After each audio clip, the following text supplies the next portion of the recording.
Okay, so in this section, we're going to take a much closer look now at, at matter in general, but specifically, we're going to take a look at what actually makes up the stuff around us. So in the previous section, we talked about elements and how they're arranged on the periodic table. Now we're going to take a look a lot closer at what actually makes up these elements. So we're going to be looking now at the atom, which, as we saw before, is the building block of elements. So elements are pure substances that are made up of only one type of atom. So we can say that an atom is the smallest part or particle of an element that keeps or retains the characteristics of that element, right? So for instance, this here is an aluminum foil,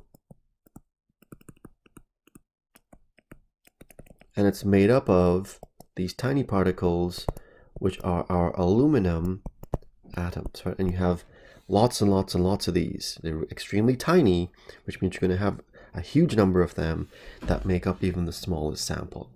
So an atom, the smallest particle of an element that retains the characteristics of that element. So the atom itself, the building block of elements, actually was experimented with a long time ago, and actually if you go all the way back a couple hundred years ago, John Dalton came up with a theory called the atomic theory that helps to describe the atom itself. Now since then the atomic theory has been updated a little bit, but the main parts of it still hold true today. So his atomic theory has 4 parts to it, and they go as follows. So the atomic theory says that elements, or matter, matter is made up of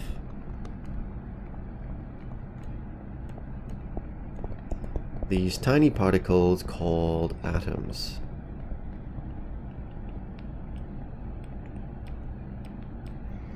What he also said was that the atoms of one element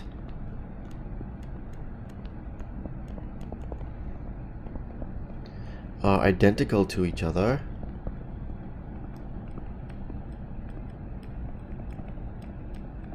but are different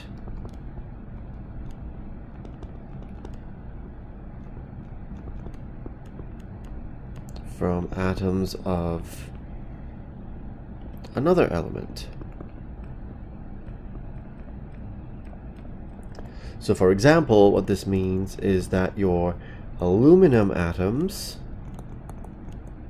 in a sample of aluminum are all the same, but they're different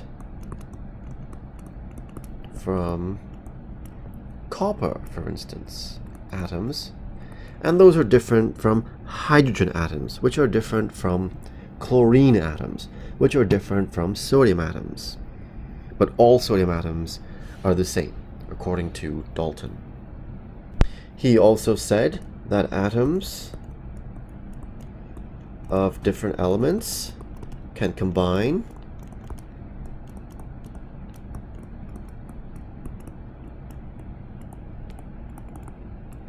in a fixed ratio to form compounds. So for example, 2 hydrogen atoms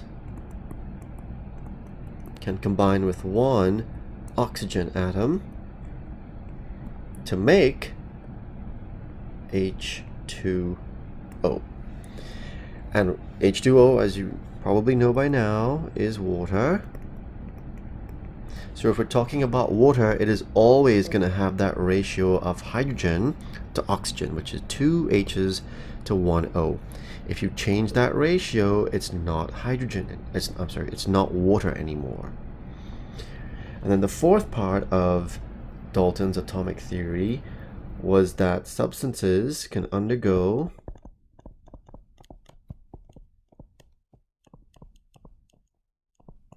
chemical changes when atoms get rearranged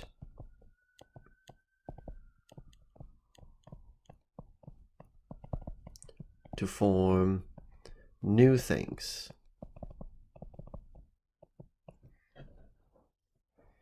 But the key thing to keep in mind here is that we don't lose any mass.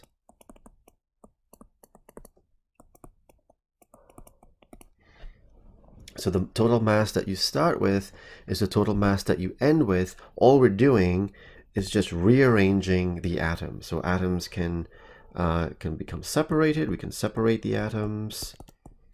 We can recombine them with other atoms in different arrangements.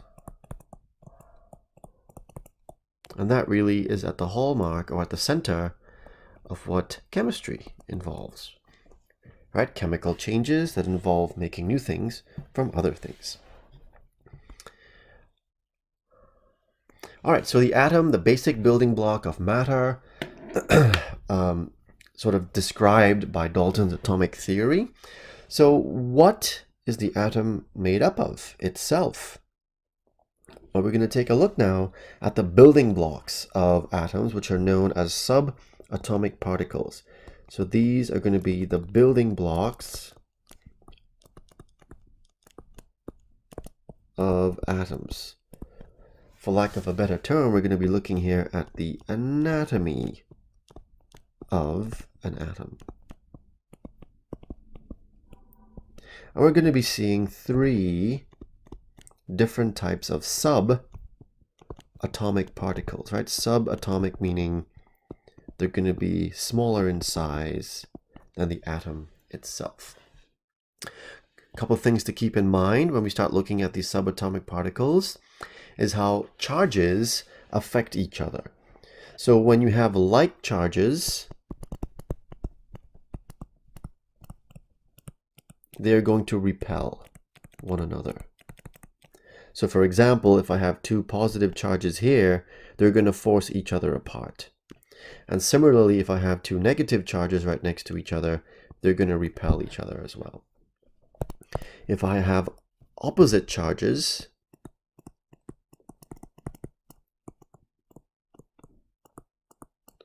they're going to attract each other.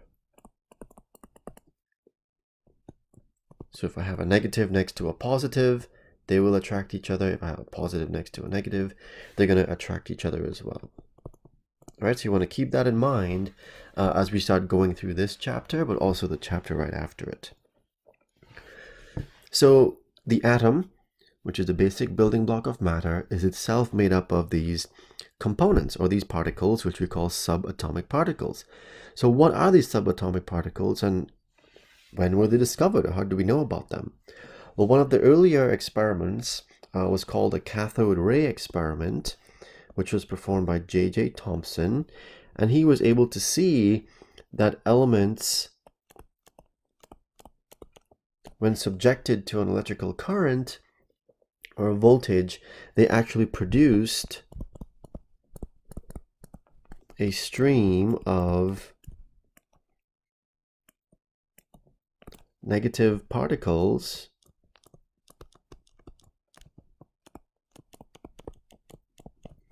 which he called a cathode ray.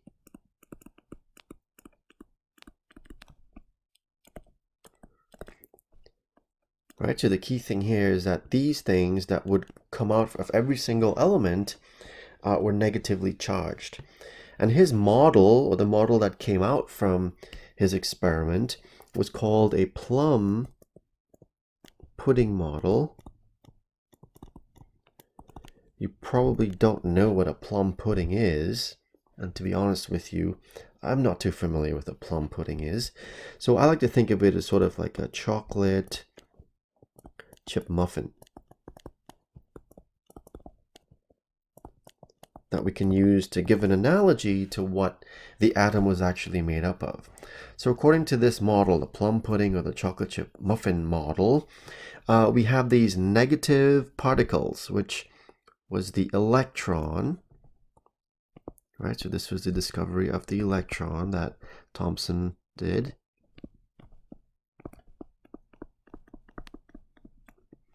These electrons were kind of like the plums in the plum pudding or the chocolate chip in the chocolate chip muffin that were embedded in this positive soup, which would be the pudding or the muffin itself in your chocolate chip muffin example.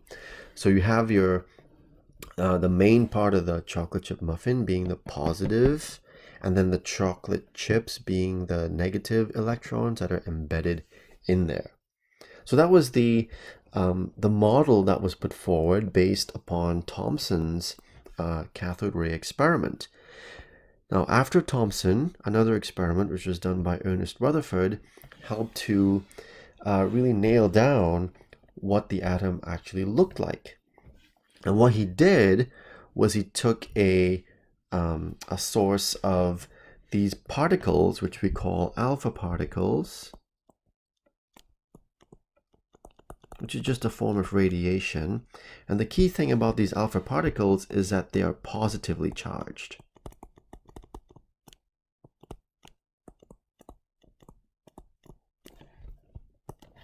So they came out from this. So you can think of a stream of positive charges, or positive bullets, if you will. And he shot those positive bullets against a really, really, really thin gold foil right here.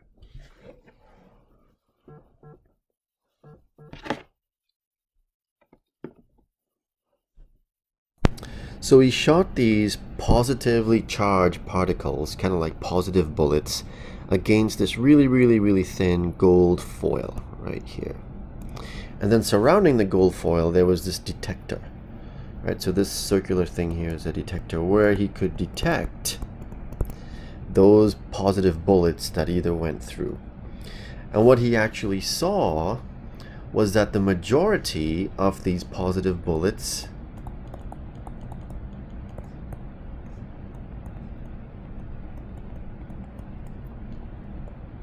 went through the foil, and they went straight through the foil. What he would see sometimes were that some of the bullets would be deflected a little bit. So for instance, looking at this here, which is kind of like a magnification of the gold foil, some of these here got deflected a little bit. And then what he also saw, which was very, very, very surprising, was that a very few bullets would seem like they bounced back from where they came from. Right? So these here, for instance, so this is where the positive bullets were shot. They hit the gold foil, and then they would come right back out. And he was able to detect these right here. And that was very, very, very shocking to him. Right? So that what that would be analogous to is if you think of, you know, taking a regular gun which has a bullet in it, and you shoot a bullet against a piece of paper,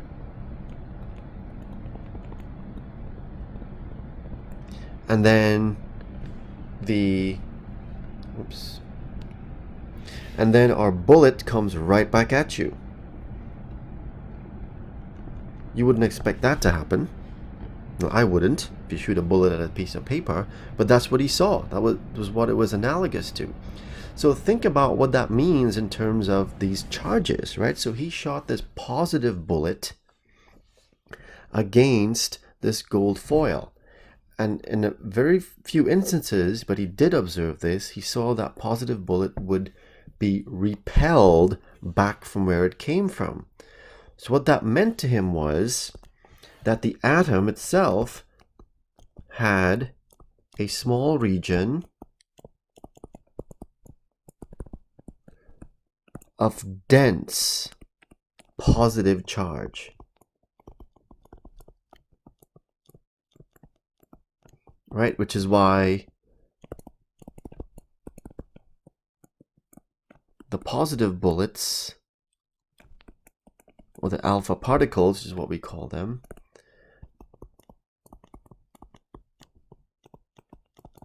would be reflected or deflected. Right? Remember, like charges are going to repel each other. So the only way that could happen would be if that positive bullet actually encountered something positive as well. And that had to be a very small region of the atom, because those alpha particles, the positive bullets, weren't deflected a lot. They were only deflected or reflected a very, very small percentage of the time. So from his gold foil experiment, he determined that the atoms contained a small region of dense positive charge. And he actually determined then, because most of those alpha particles went right through, most of the atom was actually just empty space.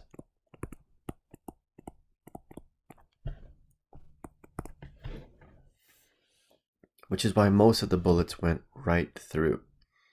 So, based on that experiment, based on the fact that now Rutherford determined that there's a small region at the center of the atom that was dense and very positive, we're able to dig a little bit deeper into the structure of the atom. So the atom then consists of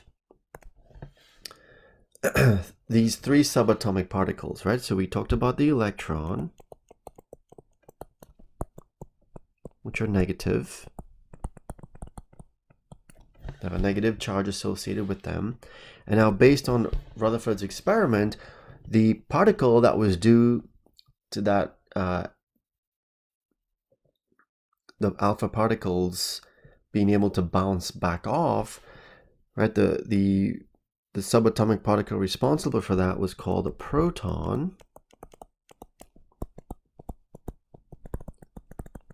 which is positively charged, and that was found in a very, very small but dense region of the atom. And the other particle that was found in that small dense region is called a neutron. We didn't talk about the experiment that detected the neutron, but that was one of the experiments that was done after. And the neutron does not have a charge, so we say it's neutral. So the proton and the neutron then are found, they're located in a small, dense region at the center of the atom, which is called the nucleus. And then the electron is found outside of that nucleus. Right, so if you were to take a look at a typical atom, let's say for instance we have a sample of lithium metal here, which is made up of these lithium atoms, right, the basic building block of the element. The atom itself is incredibly tiny, all right, so if this gives you an idea of how big the atom is, and typically atoms we consider as spherical. So we can look at the diameter, the distance from one end of the sphere to the other, and that's on the order of 10 to the negative 10 meters, right? So that means that it's really small. And the nucleus is at the very center of that atom, and the nucleus itself is even smaller, right? It's on the order of 10 to the negative 15 meters.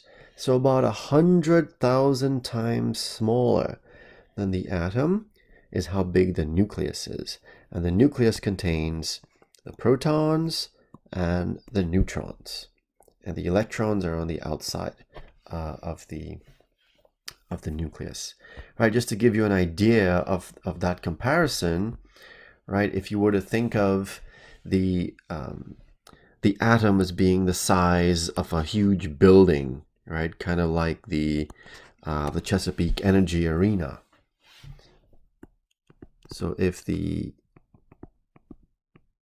atom were equal to the size of a football stadium, let's say.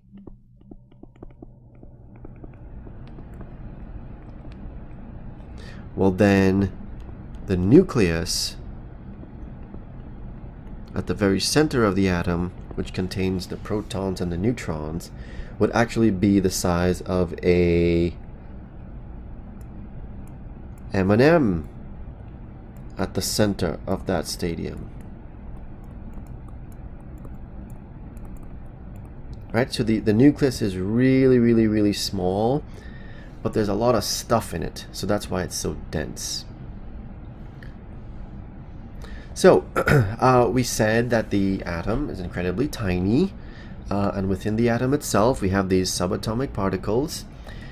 You have at the very center of the atom the nucleus that contains the protons and the neutrons.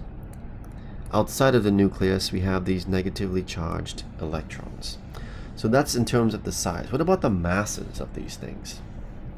Well, when it comes to the masses, because the masses are so tiny, we actually use a different unit of mass called the atomic mass unit, which is often abbreviated AMU,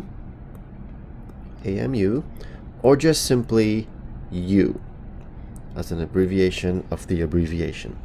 And the proton has a mass of about 1 atomic mass unit. The neutron has a mass also of about 1, so these we can essentially say they're the same. So the mass of the proton is equal to the mass of the neutron. And then the mass of the electron is way smaller. Right? It's 0.0000055 atomic mass units. So it's incredibly small mass, so small in fact that we can consider it negligible, meaning that it does not contribute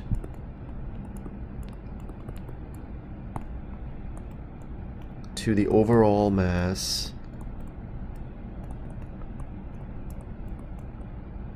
of the atom. Right? It's not that it's not there. It is, and there are several of them in an atom, but because the mass is so small, there's no appreciable contribution by the electron in terms of its mass to the overall mass of the atom. So the majority, 99.9999% of the mass of the atom is actually due to the proton and the neutron. So to summarize, we have our 3 subatomic particles that make up the atom. The proton, first of all, which is symbolized either as a P or P with a positive charge. It has a charge of 1 plus. The mass is roughly 1 atomic mass unit, and it's found in the nucleus. The neutron, which is abbreviated N, has no charge on it. It has the mass, the same mass as a proton, and it's also found in the nucleus. And then the electron is very different than those on a couple different levels. The symbol is E, which we saw in lab. The electron has a negative charge, a -1 charge. The mass is so tiny that we can consider it essentially negligible, and it's found outside of the nucleus.